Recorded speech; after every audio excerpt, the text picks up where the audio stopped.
কারো বিপদে সবার আগে ছুটে যাওয়া মানুষটাই আজ নিজেই বিপদে। ক্রিকেট মাঠ থেকে হাসপাতালের আইসিইউতে মোহামেডানের হয়ে টস করছিলেন, এরপর তামিমকে লড়তে হয়েছে জীবন মৃত্যুর সাথে।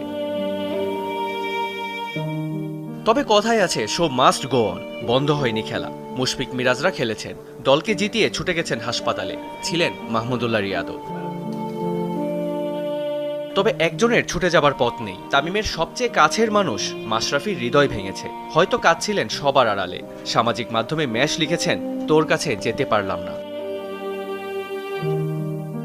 সামাজিক মাধ্যমে স্ট্যাটাস দিয়ে খান সাহেবের পাশে দাঁড়িয়েছেন দেশে বিদেশের তার সতীর্থরা। দোয়া চেয়েছেন জাতীয় দলের অলরাউন্ডার রিশাদ হোসেন ও জাকির আলী অনিক। ফাইটার সম্বোধন করে তামিমের জন্য ভালোবাসা জানিয়েছেন তাইজুল ইসলাম। তাহিদ হৃদয় অপেক্ষায় তার হাসি মুখ দেখতে।